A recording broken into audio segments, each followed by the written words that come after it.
اعوذ باللہ من الشیطان الرجیم بسم اللہ الرحمن الرحیم وَإِذْ قَالَ إِبْرَاهِيمُ رَبِّ اجْعَلْ هَٰذَا بَلَدًا آمِنًا وَارْزُقْ أَهْلَهُ مِنَ الثَّمَرَاتِ مَنْ آمَنَ مِنْهُمْ بِاللَّهِ وَالْيَوْمِ الْآخِرِ قَالَ وَمَنْ كَفَرَ فَأُمَتِّعُهُ قَلِيلًا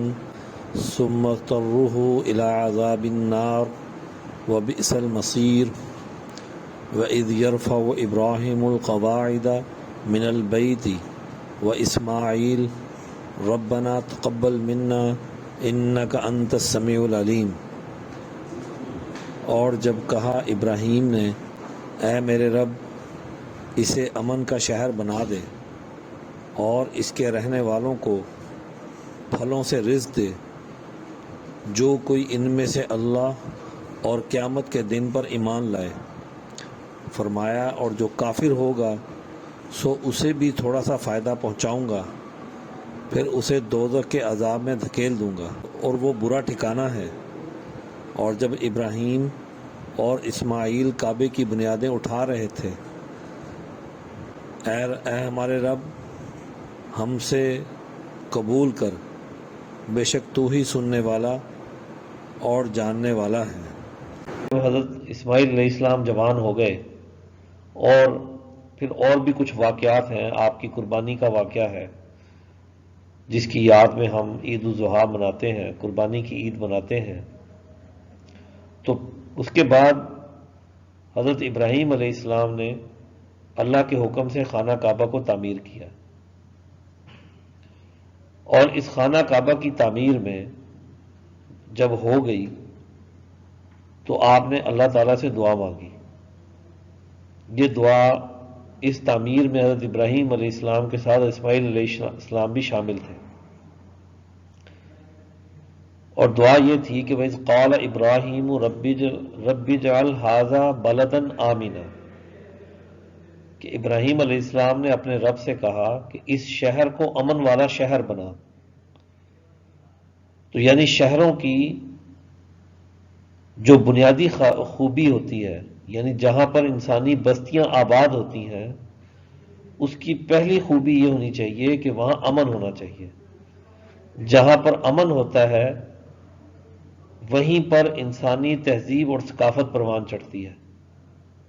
بد امن معاشروں کے اندر انسانی تہذیب پروان نہیں چڑھ سکتی، وہاں پر انسانیت رک جاتی ہے، جمود کا شکار ہو جاتی ہے، ٹھٹر جاتی ہے۔ ایسے معاشرے غلامی کا نمونہ پیش کرتے ہیں۔ تو شہروں کے اندر امن قائم کرنے کے لیے ایک مستقل سیاسی نظام کی ضرورت ہوتی ہے۔ تو یہ آپ نے دعا مانگی کہ اس شہر کو امن والا شہر بنا، اور پھر آپ نے اللہ سے کہا کہ وَارْزُقْ أَهْلَهُ مِنَ الثَّمَرَاتِ، کہ اس شہر میں رہنے والے لوگوں کے لیے رزق کی فراوانی عطا فرما۔ من آمن منہم، ان لوگوں کے لیے جو اللہ پر اور یوم آخرت پر ایمان لے کر آئے،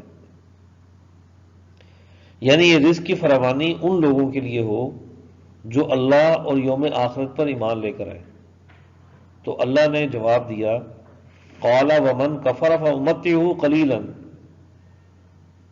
کہ میں تو ان لوگوں کو بھی دوں گا جو میرا انکار کریں گے، جو میرے احکامات کو نہیں مانیں گے، تو میں ان جو رزق ہے، جو رزق کی ضرورتیں اور سامان ہے، اس سے ان کو بھی فائدہ دوں گا، قلیلا، کچھ عرصے کے لیے، ثم اضطروا الی عذاب النار وبئس المصیر، تو پھر وہ کچھ عرصے کے لیے ہوگا، اور پھر جب وہ لوٹ کر میری طرف آئیں گے تو انہیں آگ کا عذاب جھیلنا پڑے گا، اور وہ بہت ہی برا ٹھکانہ ہے، بہت ہی بری جگہ ہے۔ تو اس لیے یہاں پر یہ واضح کر دیا گیا کہ یہ جو رزق ہے، یہ رزق کی فراوانی ہے، یہ اللہ تعالیٰ کی طرف سے جو نعمت ہے، یہ نعمت معاشرے کے ہر طبقے کو ملنی چاہیے، امن بھی اور معاشی خوشحالی بھی۔ یہ دونوں چیزیں معاشرے کے ہر طبقے کے لیے ہونی چاہیے، چاہے اس کا کسی بھی مذہب سے تعلق ہو، چاہے وہ مسلمان ہو چاہے غیر مسلم ہو۔ عقیدے کا مسئلہ اللہ کا اور بندے کا ہے کہ جب وہ آخرت میں وہاں جائے گا تو اللہ اس سے حساب لے گا۔ دنیا میں یہ معاملہ ایک پرامن شہری کے ساتھ ہم یہ معاملہ نہیں کر سکتے کہ جی وہ کافر ہے اور ہم اس کو حقوق نہ دیں۔ مکہ اور مدینہ میں غیر مسلموں کو نہ رہنے کی اجازت اس وقت دی گئی جب عرب کا یہ علاقہ اسلام کا مرکز بن گیا، لیکن عرب کے اس علاقے کی حدود سے باہر اسلامی ریاست میں اس دین عدل جب نافذ ہو گیا تو پھر وہاں پر غیر مسلموں کو باقی سارے علاقوں میں موجود رہے، فلسطین میں رہے، عراق میں رہے، تو یمن میں رہے، تو جتنے بھی گرد و پیش کے علاقے تھے وہاں پر ہے، صرف اس مرکز میں جو ہے حضور اکرم صلی اللہ علیہ وسلم کی آمد کے بعد جب دین غالب ہو گیا، صرف اس کے بعد اس اجازت کو ختم کیا گیا ہے۔ یہ لوگ اس حجاز کے ایریا میں نہیں بس سکتے، اس لیے کہ یہ دین کا مرکز ہے۔ بڑا مرکز ہوتا ہے کسی بھی دین کا، کسی بھی نظام کا، تو وہ اپنے مخالف کو وہاں نہیں رہنے دیتا۔ تو ایسے ہی عرب کے اس علاقے کو پھر بعد میں خالص کر دیا گیا، لیکن یہ اصول قرآن نے جو دیے ہیں کہ شہروں کے اندر امن کا ہونا یہ ہر شہری کا حق ہے، اور رزق کی فراوانی کا ہونا یہ ہر شہری کا حق ہے کہ اسے ملنا چاہیے۔ ان اصولوں پر جو ہے بیت اللہ کی تعمیر ہوئی۔ اب جو بھی حج کے لیے جائے گا وہ حضرت ابراہیم علیہ السلام کی اس دعا کو ضرور پیش نظر رکھے اور جانے کہ اس حج کا، اس بیت المقدس کی میں چکر لگانے کا، 7 پھیرے لگانے کا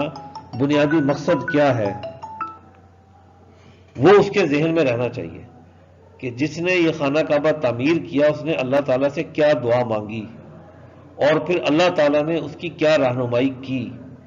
یہ بنیادی چیز ہے۔ یہی بات قریشیوں سے کہی گئی سورہ قریش میں، ایلاف قریش ایلاف الشتاء والصیف فلیعبدوا رب ھذا البیت، کہ اس گھر کے رب کی عبادت کرو، الذی اطعمهم من جوع، جس نے بھوک میں کھانا کھلایا، وآمنهم من خوف، اور خوف میں امن دیا۔ تو یہی 2 چیزیں بنیادی طور پر ضروری ہوتی ہیں کہ بھوک میں کھانا کھلانا اور خوف میں امن پیدا کرنا، اور یہ ایک اچھے اور سیاسی اور معاشی نظام کے نتیجے میں ہی ممکن ہوتا ہے۔ اس لیے حضور اکرم صلی اللہ علیہ وسلم اور خلفائے راشدین نے اس پر بہترین نظام تشکیل دیے۔ تو حج کی عبادت ہمیں ان امور کی طرف متوجہ کرتی ہے۔ تو حج ایک کثیر القومی اجتماع ہے، اور جس میں پوری دنیا کے رنگ اور نسل، ہر طرح کے لوگ وہاں پر جمع ہوتے ہیں، کالے، گورے، سرخ اقوام، گندمی رنگ کی اقوام وہاں پر اکٹھی ہوتی ہیں اور ایک اللہ کو پکارتی ہیں۔ تو جس سے یہ واضح ہوتا ہے کہ دین اسلام ایک بین الاقوامی دین ہے جس کے اندر یہ صلاحیت موجود ہے کہ وہ دنیا کی تمام اقوام کو ساتھ لے کر چل سکتا ہے۔ تو اس لیے دین اسلام بنیادی طور پر وحدت انسانیت، تمام انسانوں کو ایک سمجھتا ہے، اور اس بات کا ترجمان دنیا کے اندر کوئی اور پروگرام نہیں ہے، صرف واحد دین اسلام ہے جو وحدت انسانیت کا ترجمان ہے اور دنیا کی تمام اقوام کا نمائندہ ہے، وہ دنیا کے تمام مظلوم اقوام کا حامی ہے۔ خانہ کعبہ کی تعمیر کے بعد حضرت ابراہیم علیہ السلام کی دعاؤں کا سلسلہ ہے، اور یہ تیسری آیت اسی سلسلے میں ہے جس کا ہم مطالعہ کر رہے ہیں۔ ربنا وجعلنا مسلمین لکا، اے ہمارے رب ہمیں اپنا فرما بردار بنا دے، ومن ذریتنا امتا مسلمتا لکا، اور ہماری اولاد میں سے بھی ایک جماعت کو اپنا فرما بردار بنا، وارنا مناسکنا وتب علینا، اور ہمیں ہمارے حج کے طریقے بتا دے، وتب علینا، اور ہماری توبہ قبول فرما، انک انت التواب الرحیم، بے شک تو بڑا توبہ قبول کرنے والا اور نہایت رحم والا ہے۔ مسلمین کا ترجمہ یہاں پر کیا کہا گیا؟ فرما بردار، یعنی مسلمان وہ ہوتا ہے جو اللہ کے احکامات کا فرما بردار ہوتا ہے، صرف ذاتی طور پر نہیں، پورے اجتماعی اور معاشرتی طور پر، یعنی وہ اپنے معاشرے کا نظم و نسق اللہ کے احکامات کی روشنی میں اس کی فرما برداری کی صورت میں وہ تشکیل دیتا ہے۔ اور یہاں پر یہ کہا گیا وَمِن ذُرِّيَّتِنَا، اور ہماری اولاد میں سے ایک جماعت کو، ایک امت کو بھی اپنا فرما بردار بنا۔ وہ جماعت کب پیدا ہوئی؟ جو حضور اکرم صلی اللہ علیہ وسلم اور صحابہ کی جماعت تھی، کیونکہ حضرت ابراہیم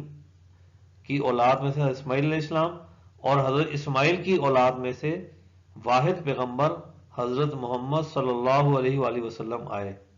اور اس کے لیے دعا مانگی گئی،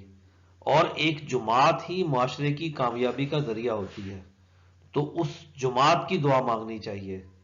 اور ساتھ ہی اللہ تعالیٰ سے جو ہے وہ طریقے سیکھنے چاہیے، اس کی دعا کرنی چاہیے جس کے نتیجے میں ہم ان عبادات کو